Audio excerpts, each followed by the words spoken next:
até hoje, se não fosse pela minha própria influência, não haveria nenhum livro no Brasil sobre essa questão da nova ordem mundial. Fui eu que forcei editoras brasileiras a começar a soltar isso para dar para o povo assim, um mínimo de informação. Olha, o que tem uns camaradas lá na ONU planejando o seu futuro, tá certo? E vocês não estão nem sabendo o que eles estão fazendo, e quando vocês perceberem, o futuro que eles inventaram já está aí, tá certo? Então, vamos dizer, a desproporção entre a complexidade e amplitude dos planos, por um lado, tá certo? E a escassez de recursos intelectuais, eu não digo para reagir contra isso, mas pelo menos para compreender o que está se passando, este é o primeiro passo de tudo. Quer dizer, não adianta você focar muito na questão de PT, porque o problema não é esse. O problema é, como é que diz, é muito mais amplo do que isso aí.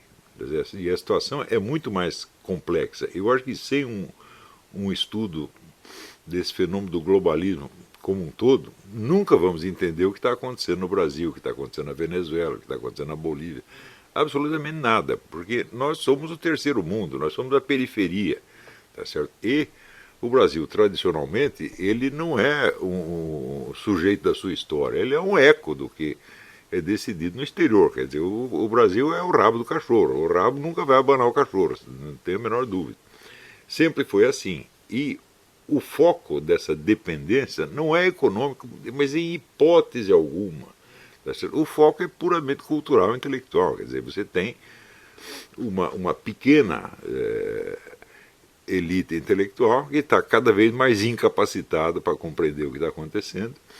Então é muito fácil você enganar o povo, né? Então, por exemplo, esta tremenda penetração da China nos negócios do Brasil, a China está comprando tudo no Brasil, o pessoal não está acompanhando, tá certo? E no máximo, veem isso só pelo aspecto econômico. Por quê? Porque a formação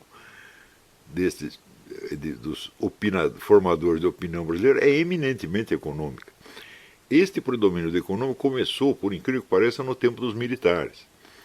Porque os militares simplesmente suprimiram a política. Não havia política. Eles decidiam tudo e o Congresso só existia para carimbar os decretos. Tá certo? Então os políticos foram se mediocrizando e a atividade política foi se tornando cada vez mais irrelevante. Então, não existindo política, Aristóteles já dizia que quando acaba a política vem a economia. Então, o noticiário econômico, quando eu entrei no jornalismo, o noticiário econômico era uma parte especializada do jornalismo, era uma página de economia. De repente, a economia conquistou as manchetes dos jornais. E durante meses você só tinha, assim, até subiu o preço do arroz, isso virou a manchete do Estadão, né? Então isso mostra, vamos dizer, um desvio do foco causado por uma situação anormal. Só que a situação anormal, quando ela dura muito tempo, ela se torna normal. Isso aí é uma constante na sociologia, né? Quer dizer, a capacidade humana de perceber a anormalidade é limitada, né? Então, isso quer dizer que quando a situação anormal se prolonga, a sensibilidade do povo para a normalidade diminui também. Você acaba se acostumando com tudo, tá certo? Este limite da capacidade, limitação da capacidade humana de perceber a normalidade é um elemento fundamental em engenharia social.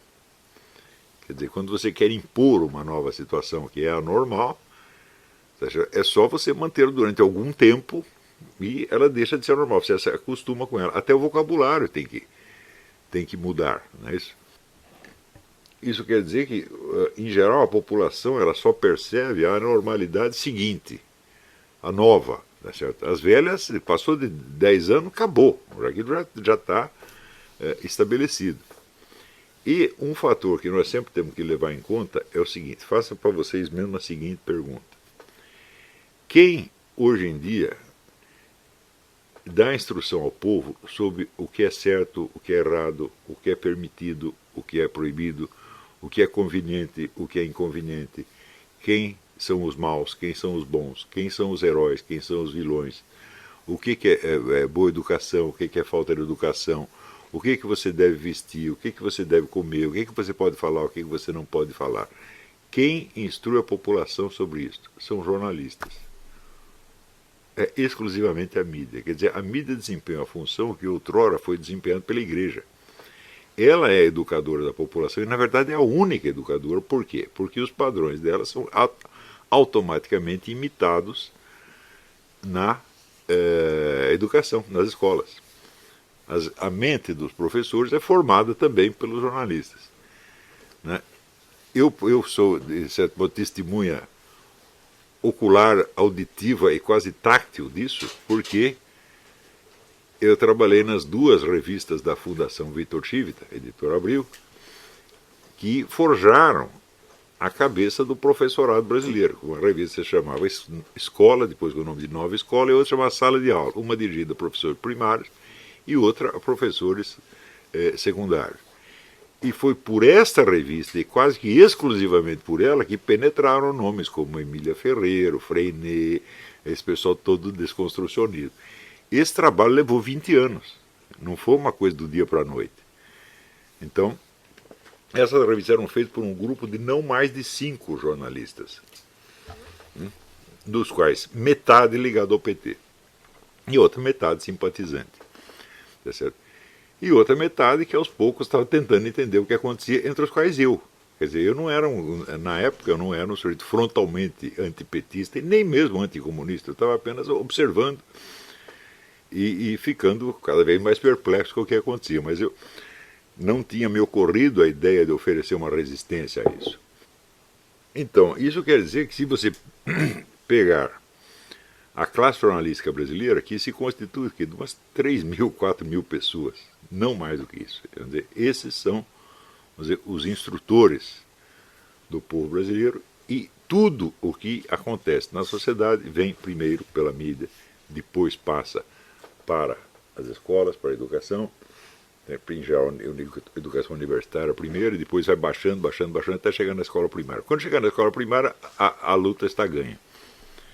Quer dizer que os novos hábitos, os novos valores que pretendia implantar já estão aí, sem ter sido jamais discutidos. Porque o importante neste processo é outro fenômeno que é caracteristicamente brasileiro, que é a uniformidade da mídia. A mídia no Brasil inteirinha, ela diz a mesma coisa. Isso aí, já no tempo que eu trabalhava no Jornal da Tarde, o meu colega, o Rolf Kuntz, dizia que isso era autofagia. O sujeito lê o que saiu no outro jornal e ele escreve a mesma coisa no jornal dele, e assim por diante. Daí um copia o outro copia um. Que é um fenômeno também novo e com o qual a população se acostumou também. Porque se você recuar 50 anos, você vai ver que na década de 50, 60, os jornais eram enormemente diferentes, eles eram concorrentes e eram inimigos. Você tinha, por exemplo, durante a década de 50, você tinha 50, 60, você tinha a Última Hora de um lado, que era o jornal getulista, e do outro lado você tinha a Tribuna da Imprensa do Carlos Lacerda, que hoje é um jornal decadente, mas na época era de muito sucesso.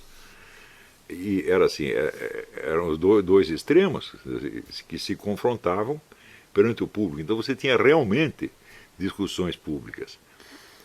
Com o tempo isso foi sendo eliminado. E a uniformidade da mídia, essa coisa pastosa, todo mundo fala a mesma coisa, foi se tornando habitual. E atualmente eu acho que ela já dura o quê? Desde a década de 80 pelo menos. Não é isso? 70, 80 foi quando começou. E o pessoal também se acostuma a isso. Não é isso? Também o próprio fato de que a função da mídia vá mudando, ele não é percebido pela população. Por quê? Porque o processo é muito longo. E entra aí o negócio da rã. Né? Você vai esquentando a água de pouquinho, a rã não percebe. Então, o povo não tem a mesma condição de acompanhar isso, mas o normal seria você ter aí uns 300, 400 intelectuais habilitados a reparar no que está acontecendo, né? E contar, resumir, explicar ao povo, mas essa turma não existe, porque a intelectualidade também foi praticamente toda instrumentalizada pelos partidos de esquerda. Aliás, falar partidos de esquerda no Brasil é redundância, porque todos os partidos são de esquerda. Por outro lado, você precisa ver que um longo trabalho de penetração nos meios militares vem sendo feito desde 1940. Então é importante saber isso. Quer dizer, os partidos comunistas eles têm especialistas nisso aí. Um deles é o nosso amigo Quartinho de Moraes. Quartinho de Moraes é o grande estudioso da esquerda militar brasileira. Você quer ver uma obra em 3 volumes sobre a esquerda militar brasileira já há 20 anos. Então você imagina toda a geração formada pelo Quartinho de Moraes.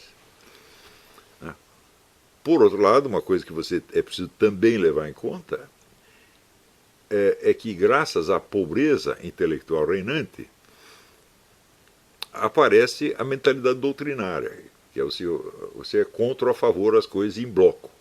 Tá certo?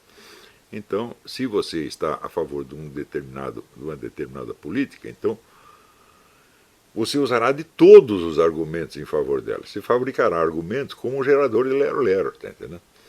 Porque o que interessa é estar do lado certo, do lado que o sujeito considera certo. Quer dizer, a noção de uma realidade complexa que tem que ser analisada, que é ambígua, que está mudando todo dia, isso aí, para o sujeito chegar até a percepção disso, hoje em dia é quase impossível.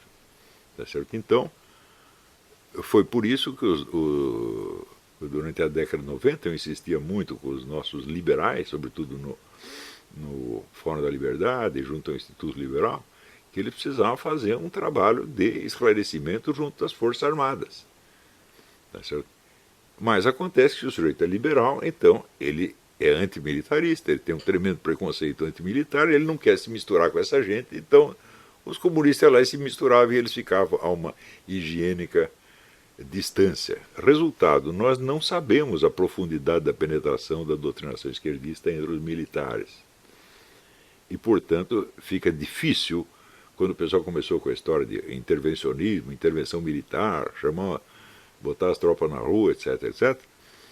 Ele fala, bom, vocês não sabem quem vocês estão convocando. Vocês estão chamando o cachorro, mas você não sabe se ele é amigo ou inimigo, se ele vai te defender ou vai te morder. Ninguém sabe isso aí. Havia um grupo também de oficiais chamado SEBRE, Centro Brasileiro de Estudos Estratégicos, um treco assim, que era aquele nacionalismo esquerdista. Quer dizer, o nacionalismo brasileiro é muito estranho. Ele é um nacionalismo que tem nada a ver com os valores, sobretudo com os valores culturais da nação. Ele tem a ver com os recursos materiais. O negócio do petróleo é nosso, né? Então, aquele senso de propriedade do território predomina sobre aquilo que se considera um nacionalismo em qualquer outro lugar, quer dizer, um nacionalismo como um culto das tradições da pátria. O que são essas tradições? É a memória de grandes feitos realizados em comum, né? Uma batalha, a construção de uma catedral, a conquista do território, né? Grandes projetos econômicos ou educacionais, tudo isso vai formando a memória daqueles feitos em comum e dá o senso da identidade nacional, né? O nacionalismo brasileiro não tem isso, ao contrário, né? Em geral os heróis nacionais são desprezados, o passado é desprezado, ninguém liga para isso, ninguém quer nem saber. Esta influência excessiva desses intelectuais militantes de esquerda no Brasil, ela já é um resultado, vamos dizer, do vácuo cultural que nós temos, vamos dizer, há décadas. Vácuo cultural que começa no próprio governo militar. Quer dizer, eu tenho certeza que aquela milicada toda que estava no poder não tinha condição de compreender o que estava acontecendo. Por quê? Eu sei que a primeira vez que um milico deu sinal de ter percebido que existia algo chamado Antônio Gramsci foi 8 anos depois de eu publicar o meu livro A Nova Era, a Revolução Cultural, né? Eu também sei, porque eu estava lá, eu fazia conferências para os caras, eu sei que tudo sobre Gramsci fui eu que informei a eles não sabiam absolutamente nada na década de 90, agora você imagina a década de 60. Né? Naquela altura o Gramsci já estava de vento em popa no Brasil.